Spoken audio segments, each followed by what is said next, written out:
There is a specific kind of silence that you can only buy with a lifetime of hard labor. It's the sound of wind rushing through loblolly pines and the absence of another human voice for a quarter mile in any direction. And that was exactly what I thought I was purchasing when I handed over the check for those 15 acres in Red River County, Texas. I'm Luke Miller, a man who spent 30 years squeezed into crawl spaces and attics running electrical wire for people who complained about the bill before I even stripped the first casing. So when my Uncle Ray passed on and left me his nest egg, exactly $180,000 that smelled like old drywall and sacrifice, I didn't buy a sports car, I bought dirt. Specifically 15.2 acres of unadulterated freedom right on the jagged edge of a subdivision called Oak Creek Estates.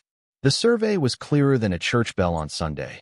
I was exactly 200 feet beyond the legal jurisdiction of their homeowners association, a fact that I verified with the county clerk 3 times just to feel the ink dry on my independence.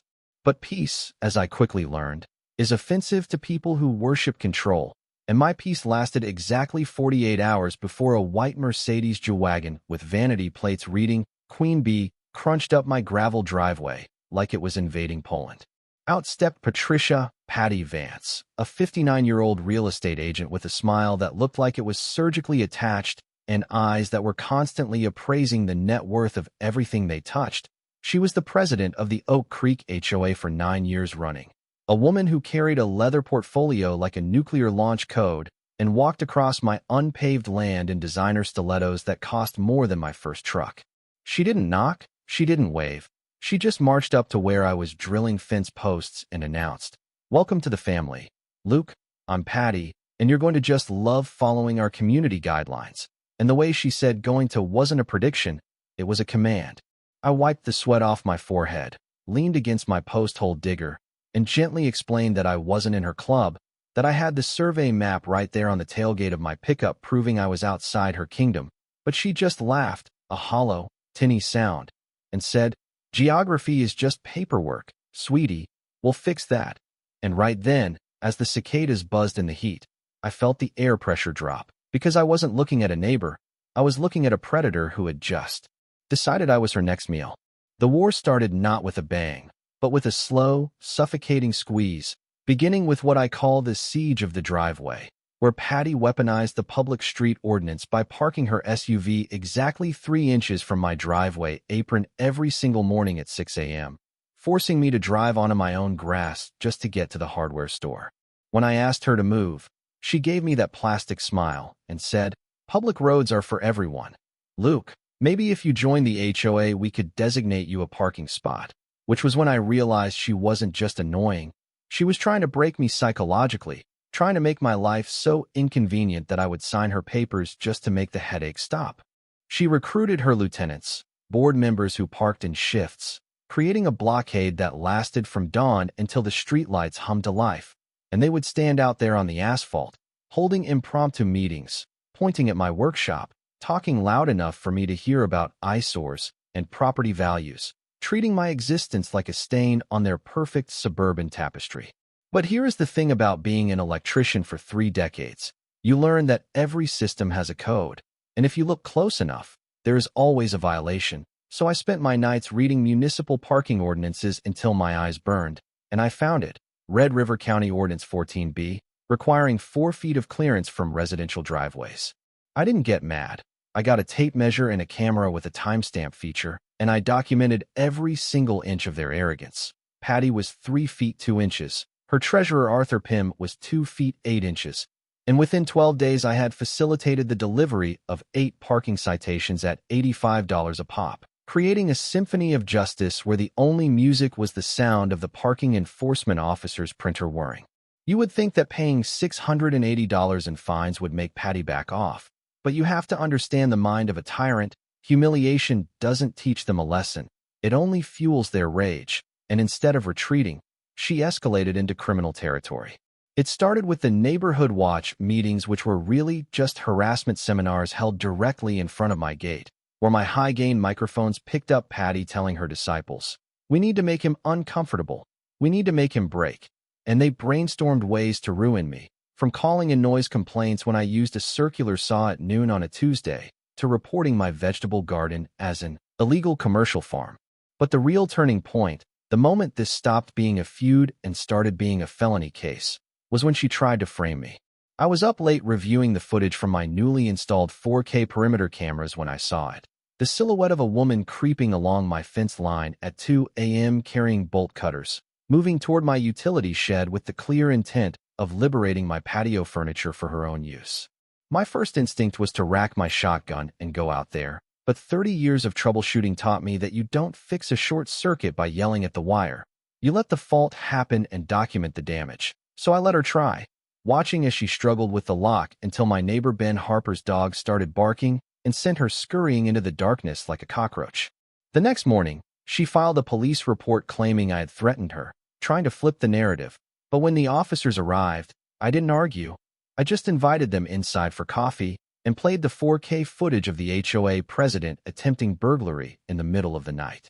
Watching the color drain from her face as the officer warned her about filing false reports was satisfying. But it was just the appetizer, because the real meal was delivered to my doorstep by Arthur Pym, the HOA treasurer who looked like a man carrying the weight of a dead body. Arthur sat at my kitchen table, shaking like a leaf in a hurricane, and whispered, "Luke, she's stealing. She's been stealing for years." And he laid out the financial records of the Oak Creek HOA. Invoices for emergency landscaping that cost 40% above market rate, payments for pool repairs that never happened, and checks written to a shell company called Vance Elite Management LLC. I looked at the numbers, and I realized Patty wasn't just a busybody. She was a criminal mastermind running a Ponzi scheme on her own neighbors, forging signatures, embezzling funds, and using the HOA enforcement power to bully people into selling their homes so she could collect the commission as the listing agent. It was a racketeering operation disguised as a neighborhood committee, and I was the glitch in her matrix, the one variable she couldn't control, and that drove her to make the mistake that would end her. The letter she slid under my door announcing that the annual community barbecue would be held on the spacious grounds of 1847 Hickory Lane, which was my address. She had invited 400 people, hired catering, booked a band, and spent $5,000 of stolen HOA money to host a party on land she didn't own, banking on the fact that I would be too intimidated to stop her. But she didn't know that I wasn't planning to stop her. I was planning to let her walk right into the trap. There is a specific kind of calm that settles over you when you know you are holding a royal flush and the person across the table is betting their mortgage on a pair of twos. And that was how I felt as I watched Patty frantically preparing for her invasion. She was unraveling, spending the week before the barbecue launching a shock and awe campaign against me, sending code enforcement officers to my house with a list of 14 fabricated violations ranging from hazardous waste storage because of my compost bin to illegal structures that didn't even exist. I countered every single one with a Freedom of Information Act request that proved she was filing false government documents, a felony in Texas, but I didn't stop her. I just added every piece of paper to the stack on my dining room table, which was rapidly becoming a command center for the counteroffensive. I had help now, a silent resistance forming in the shadows, led by Mrs. Elena Castillo, a 73-year-old widow who brought me tamales and gossip, telling me how Patty had threatened to fine her for planting the wrong color roses, and Officer Tom Reynolds, a retired deputy who lived 3 doors down and had started taking detailed notes on Patty's erratic behavior. We weren't just neighbors anymore. We were a task force, and our objective was total legal annihilation. The night before the barbecue, Patty reached the peak of her insanity, calling my phone 23 times between sunset and sunrise, leaving voicemails that shifted from sickly sweet bribery, offering me $5,000 cash in an envelope, to demonic threats where she screamed, "If you ruin this event, I will use my connections at the bank to destroy your credit. I will make you wish you never moved to Red River County." I saved every audio file, backing them up to the cloud, because in the eyes of the law, she was confessing to extortion, harassment, and bribery, and she was doing it all on a recorded line. Saturday morning broke with the oppressive heat of a Texas summer, the air thick and heavy like a wet wool blanket, and at 7 a.m., the diesel engines started rumbling.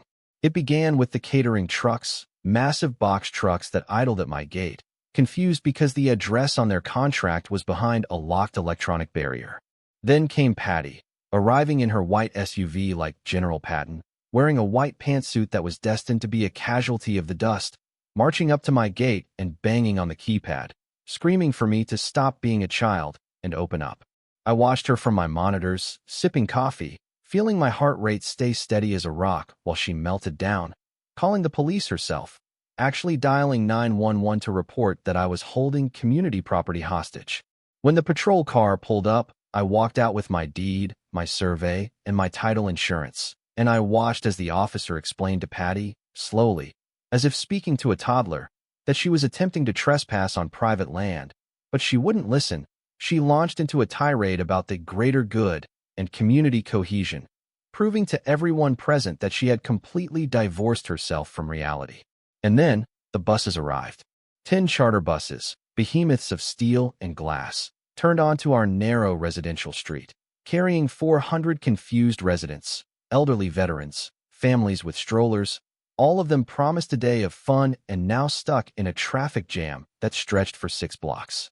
The exhaust fumes were choking the air, the temperature was climbing past 90 degrees, and the scene was pure chaos, exactly as I had anticipated. Patty was running between the buses and the police officer, sweating through her makeup, lying to people, telling them it was a technical glitch, while standing directly under a no trespassing sign.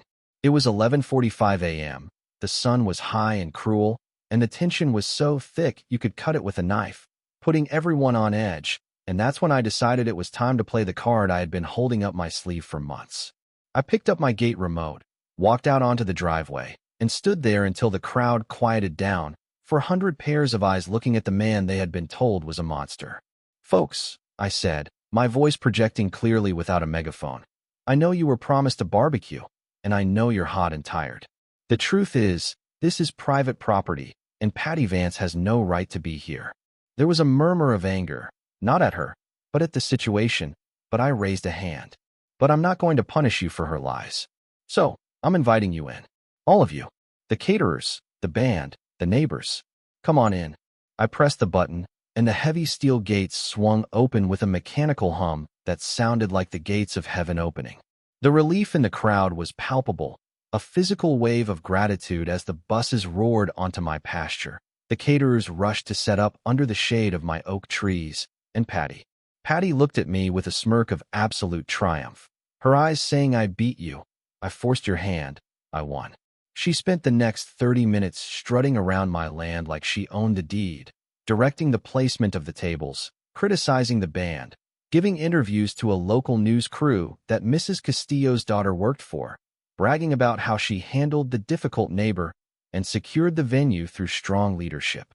She was confessing to trespassing on camera, she was taking credit for the invasion, and she had absolutely no idea that the gate she had just walked through was designed with a failsafe that only I could control. At 12:15 p.m., with everyone fed and happy, holding plates of brisket and potato salad, I walked over to the news crew, asked for the microphone, and tapped it twice. Thump, thump, a sound that silenced the party instantly. "I hope you're all enjoying the hospitality," I said, looking directly at Patty, who was standing near the exit, "because I want to share a few facts with you. This event was paid for with $5,000 of unauthorized funds. In fact, over the last 2 years, Patty Vance has embezzled $31,000 from this HOA. The silence was absolute, heavier than the heat. She has forged signatures, she has extorted families into selling their homes, and she has lied to every single one of you." I continued, holding up the thick folder of evidence Arthur and I had compiled. "And right now, she is trespassing." Patty lunged forward, screaming, "He's a liar. He's crazy. Someone stop him." But nobody moved. They were paralyzed by the sheer weight of the truth. "And in Texas," I said, my finger hovering over the remote button, "a property owner has the right to detain trespassers until law enforcement arrives." I looked her dead in the eye, smiled, and said, "Click." I pressed the button. The gates began to close, not slow and welcoming like before, but fast and final, slamming shut with a clang that echoed like a gunshot across the pasture. Patty sprinted toward the exit in her designer heels, stumbling in the gravel, reaching the bars just a second too late, shaking the cold steel, screaming, "Let me out. You can't do this. while 400 of her victims watched her unravel in real time. The image of Patty Vance, a woman who had weaponized rules and regulations for a decade, clinging to the bars of my gate like a prisoner in a cage of her own making, was the most powerful piece of video ever recorded in Red River County. She wasn't screaming at me anymore. She was screaming at the universe, her carefully constructed mask of civility shattering into 1,000 pieces as she realized the police officer wasn't outside trying to get in. He was inside, standing next to the brisket station, unhooking his handcuffs from his belt with a slow, deliberate motion. It was a scene of Shakespearean justice, broadcast live by the local news crew who kept the cameras rolling as Officer Reynolds and the on-duty patrolman walked over to her. She tried to pull rank, screaming, "Do you know who I am? I am the president. I am the authority here." But the sound of the handcuffs ratcheting tight around her wrists cut through her delusions like a diamond through glass. They walked her past the neighbors she had fined, past the family she had threatened, past Arthur Pym, who finally stood tall, and they placed her in the back of the cruiser while the entire barbecue watched in stunned, silent awe.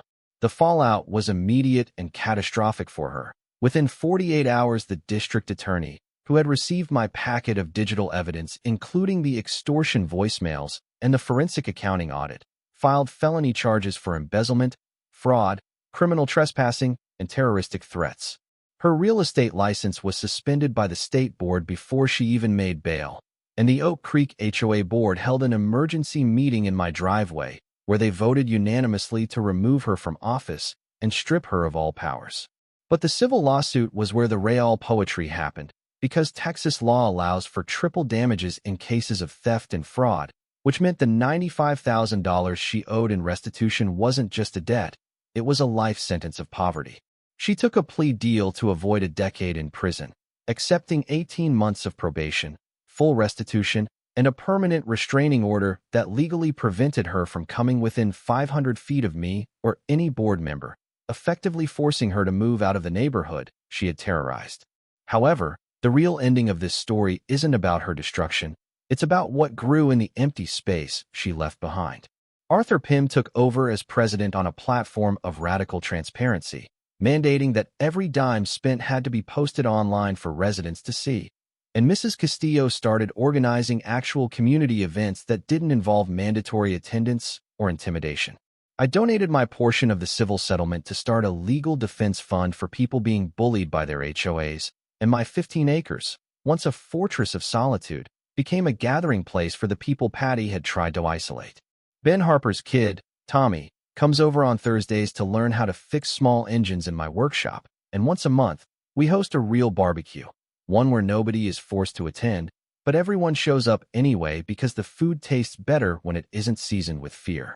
Looking back, sitting here on my porch as the sun dips below the pine trees, watching the fireflies dance over the land that I fought to keep, I realized that freedom isn't just about having a deed with your name on it. It's about the willingness to lock the gate when the wolf comes knocking, and the grace to open it when the danger is gone. We prove that a bully is only strong as long as you play by their rules. But the moment you flip the board, the moment you document the lies and stand your ground, their power evaporates like dew in the Texas heat. So, I have to ask you, was I too harsh? Did locking the gate go too far? Or was it the only way to force a narcissist to face the consequences of her actions? Drop a comment below. Tell me your story, because if there is one thing I've learned, it's that the only thing necessary for the triumph of evil is for good men to leave their gates unlocked. This is Luke Miller, signing off from Oak Creek, where the air is fresh, the gates are strong, and justice is served medium rare. Thanks so much for watching until the end. If you enjoyed the video, please hit that like button, drop a comment telling me your thoughts. And don't forget to subscribe, turn on the bell so you never miss the next one. See you in the next video.